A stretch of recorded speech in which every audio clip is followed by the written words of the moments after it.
Article 167A.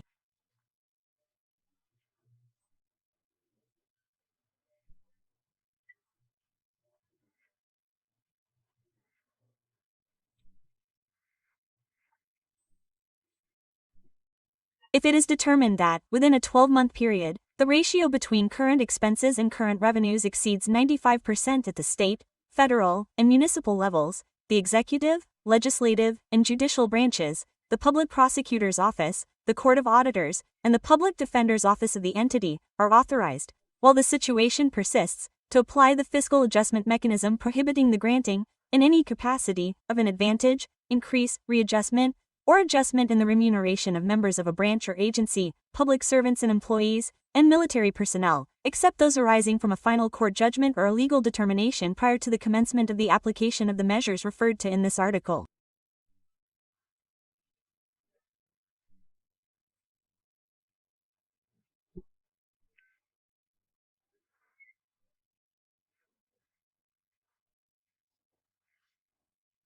Two, creation of a position, job, or function that implies an increase in expenses.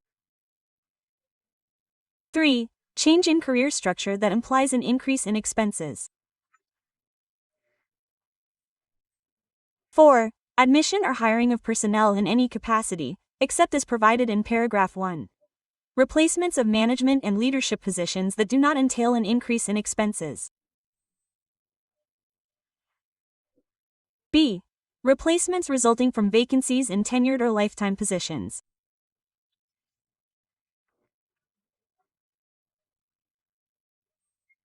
C. Temporary hires referred to in Item 9 of the main section of Article 37 of this Constitution and the replacement of temporary personnel for military service and students of military training institutions.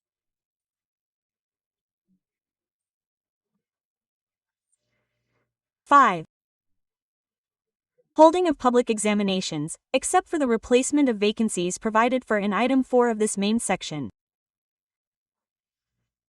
6.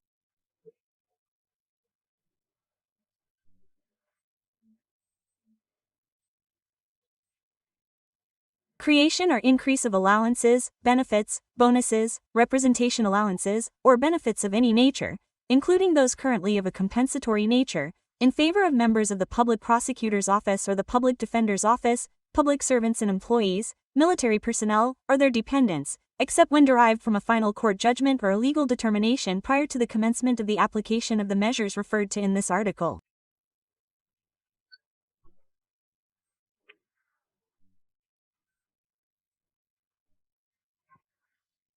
Seven.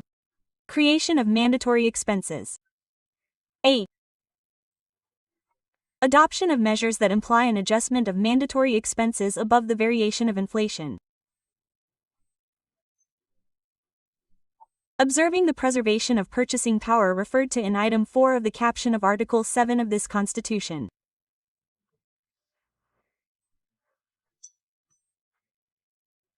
9. Creation or expansion of programs and financing lines, as well as forgiveness, renegotiation, or refinancing of debts that imply increased spending on subsidies and grants.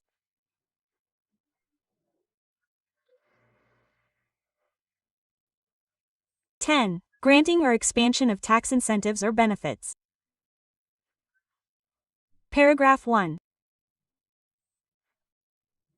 If it is determined that current expenditure exceeds 85% of current revenue without exceeding the percentage mentioned in the caption of this article.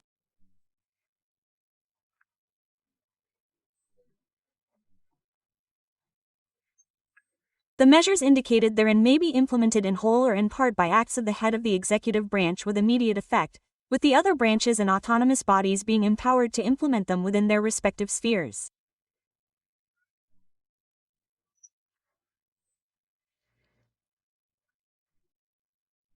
Second, the act referred to in the first paragraph of this article must be submitted urgently for review by the legislative branch.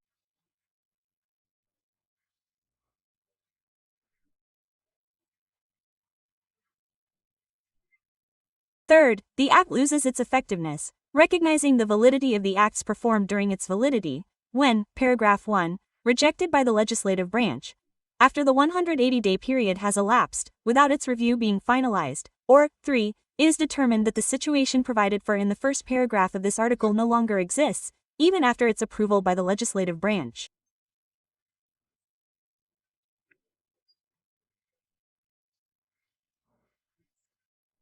Fourth, the assessment referred to in this article must be carried out bi-monthly.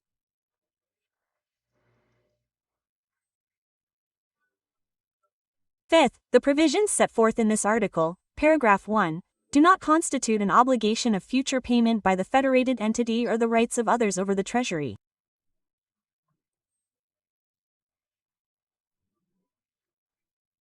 Two, they do not revoke, waive, or suspend compliance with constitutional and legal provisions that establish fiscal targets or maximum expenditure limits.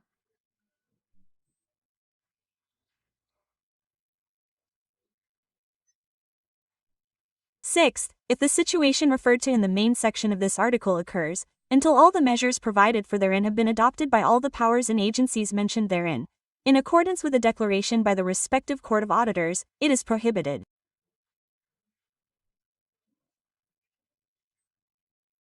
Subparagraph 1. The granting by any other federated entity of guarantees to the entity involved.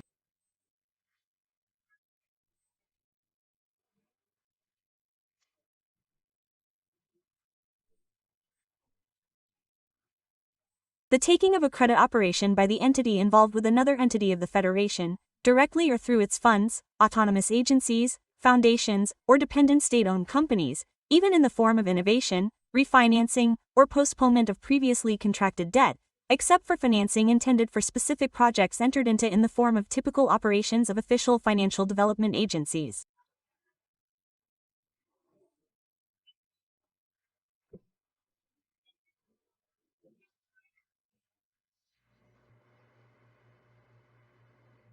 Article 167b.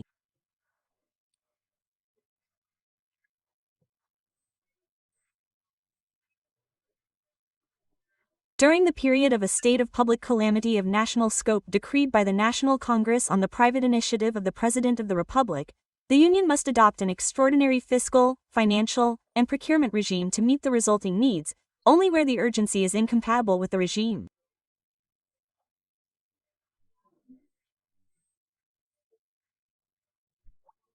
Irregular.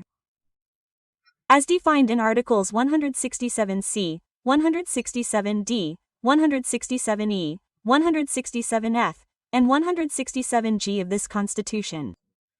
Article 167c.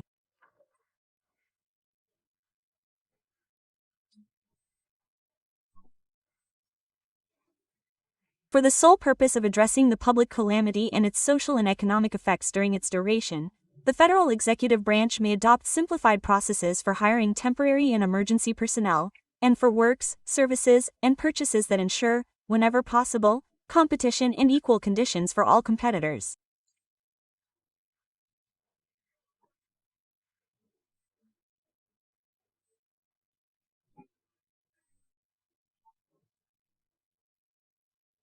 Observance of the first paragraph of Article 169 is waived in the contracting referred to in Item 9 of the chapter of Article 37 of this Constitution, limited to the situations addressed in said item, without prejudice to the oversight of the competent bodies.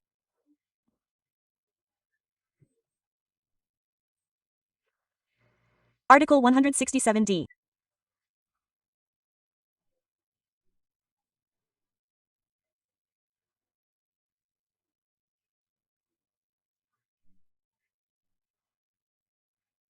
Legislative proposals and acts of the executive branch, with the sole purpose of addressing the calamity and its social and economic consequences, with validity and effects restricted to their adoption, provided they do not involve mandatory expenditure of an ongoing nature, are exempt from compliance with legal limitations regarding the creation, expansion, or improvement of government action that entails increased expenditure and the granting or extension of tax incentives or benefits, which result in a waiver of revenue.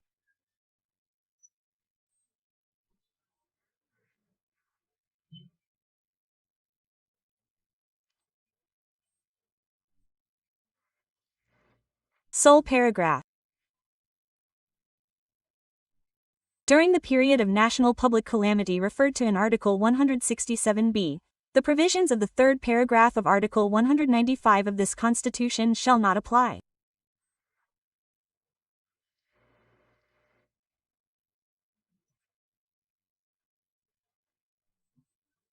Article 167 states that compliance with Item 3 of the chapeau of Article 167 of this Constitution is waived throughout the fiscal year in which the national public calamity is in effect.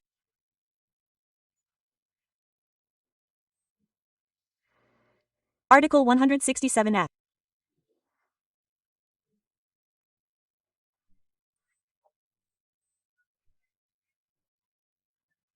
During the period of national public calamity referred to in Item 1 of Article 167b of this Constitution, the limits, conditions, and other restrictions applicable to the Union for contracting credit operations, as well as their verification, are waived throughout the fiscal year in which the public calamity is in effect.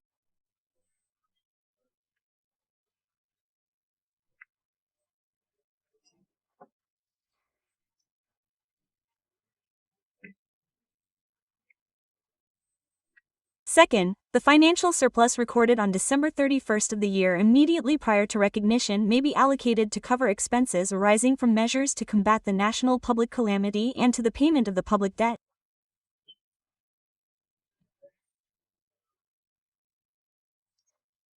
First paragraph. A supplementary law may define other suspensions, exemptions, and removals applicable during the period of a nationwide state of public calamity.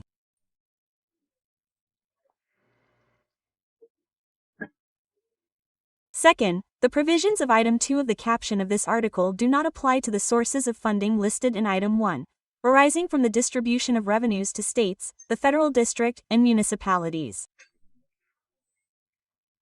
2. Arising from the links established by Articles 195, 198, 2011, 212, 212A, and 239 of this Constitution.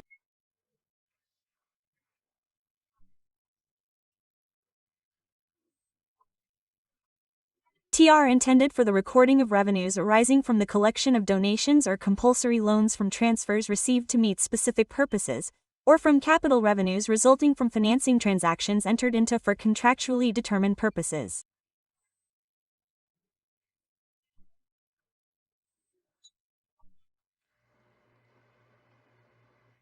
Article 167G.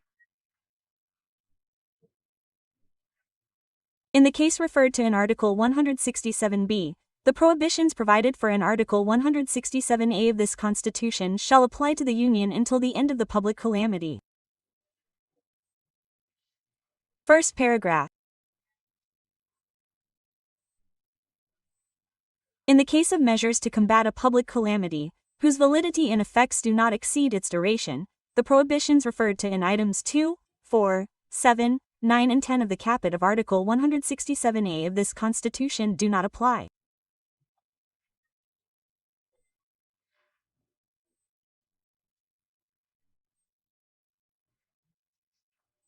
Second, in the case dealt with in Article 167b, line C of Item 1 of the caput of Article 159 of this Constitution does not apply, and the transfer referred to in that provision must be made in the same amounts transferred in the fiscal year prior to the declaration of the calamity.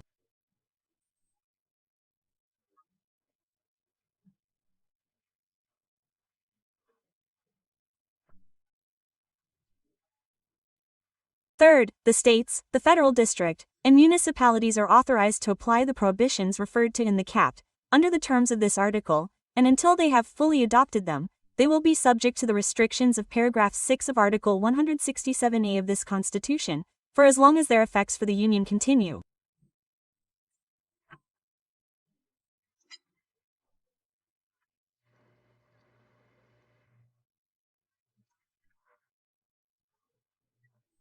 Article 168. The resources corresponding to budgetary appropriations, including supplementary and special credits allocated to the bodies of the legislative and judicial branches of the Public Prosecutor's Office and the Public Defender's Office, shall be delivered by the 20th of each month in twelfths, in accordance with the complementary law referred to in Article 165, paragraph 9. First paragraph.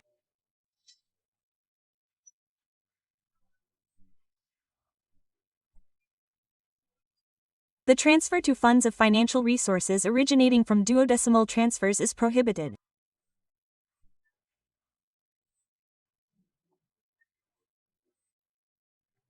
Second, the financial balance resulting from the resources delivered under the caption of this article must be returned to the Treasury's single fund of the federative entity, or its value will be deducted from the first duodem installments of the following fiscal year.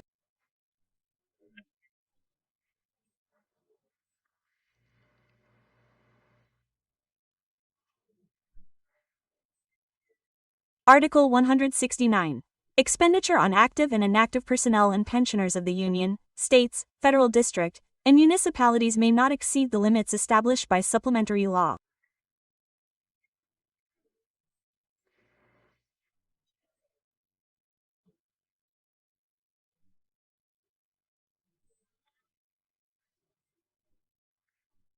Paragraph 1. The granting of any benefit or increase in compensation, the creation of positions, jobs, and functions, or changes in career structures, as well as the admission or hiring of personnel, in any capacity, by agencies and entities of the direct or indirect administration, including foundations established and maintained by the government, may only be made if there is a prior budgetary allocation sufficient to meet personnel expense projections and the resulting increases.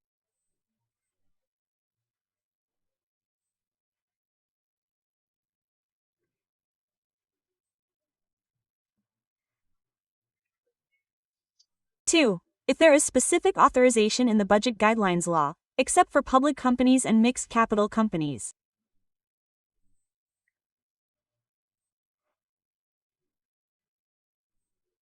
Second, upon the expiration of the period established in the supplementary law referred to in this article for adaptation to the parameters set forth therein, all transfers of federal or state funds to the states, the federal district, and municipalities that do not comply with the aforementioned limits will be immediately suspended.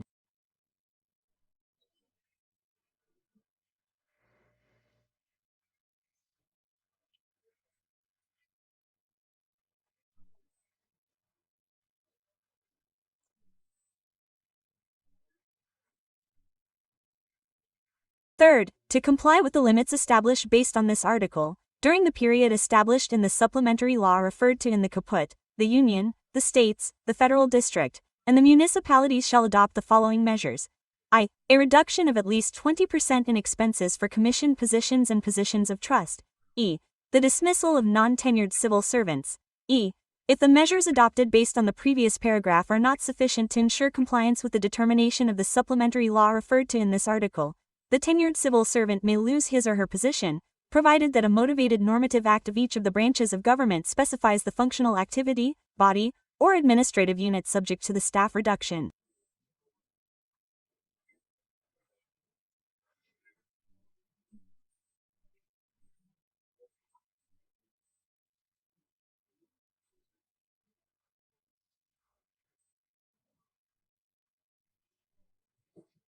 IV.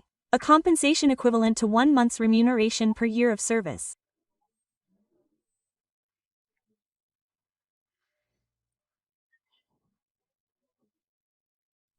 The position subject to the reduction provided for in the previous paragraphs shall be considered extinguished, and the creation of a position, job, or function with equal or similar responsibilities shall be prohibited for a period of 4 years.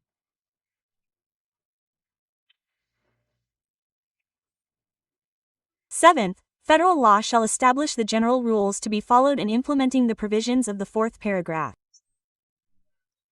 O.